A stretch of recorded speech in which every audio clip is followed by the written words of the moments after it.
السلام علیکم ورحمۃ اللہ وبرکاتہ۔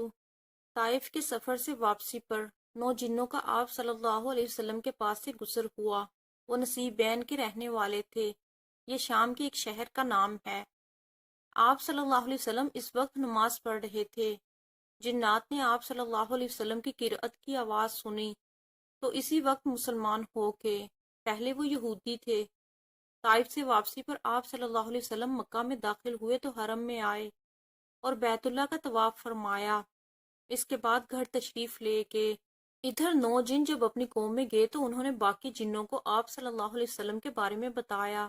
چنانچہ وہ سب کے سب مکہ پہنچے۔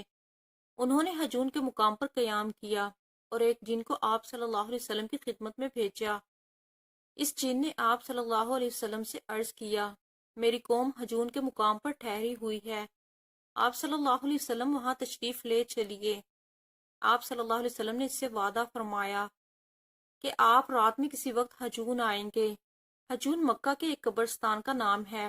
رات کے وقت آپ صلی اللہ علیہ وسلم وہاں پہنچے۔ حضرت عبداللہ بن مسعود رضی اللہ عنہ آپ کے ساتھ تھے۔ حجون پہنچ کر آپ صلی اللہ علیہ وسلم نے حضرت عبداللہ بن مسعود کے گرد ایک خط کھینچ دیا اور فرمایا، اس سے باہر مت نکلنا۔ اگر تم نے دائرے سے باہر قدم رکھ دیا تو قیامت کے دن تک تم مجھے نہیں دیکھ پاؤ گے اور نہ ہی میں تمہیں دیکھ سکوں گا۔ ایک روایت کے مطابق آپ صلی اللہ علیہ وسلم نے ان سے یہ فرمایا، میرے آنے تک تم اسی جگہ رہو، تمہیں کسی چیز سے ڈر نہیں لگے گا، نہ کسی چیز کو دیکھ کر ہول محسوس ہوگا۔ اس کے بعد آپ صلی اللہ علیہ وسلم کچھ فاصلے پر جا کر بیٹھ گئے۔ اچانک آپ صلی اللہ علیہ وسلم کے پاس بالکل سیاہ فام لوگ آئے۔ یہ کافی تعداد میں تھے اور آپ پر ہجوم کر کے ٹوٹ پڑے، یعنی قرآن پاک سننے کی خواہش میں ایک دوسرے پر گر رہے تھے۔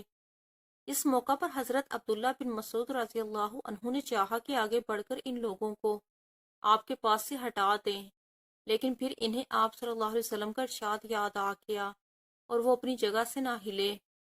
ادھر جنات نے آپ صلی اللہ علیہ وسلم سے کہا، اے اللہ کے رسول، ہم جس جگہ کے رہنے والے ہیں، یعنی جہاں ہمیں جانا ہے وہ جگہ دور ہے، اس لیے ہمارے اور ہماری سواریوں کے لیے سامان سفر کا انتظام فرما دیجیے۔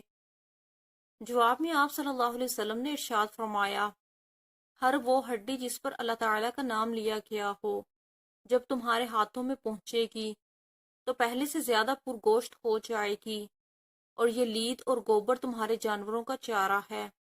اس طرح جنات آپ صلی اللہ علیہ وسلم پر ایمان لائے۔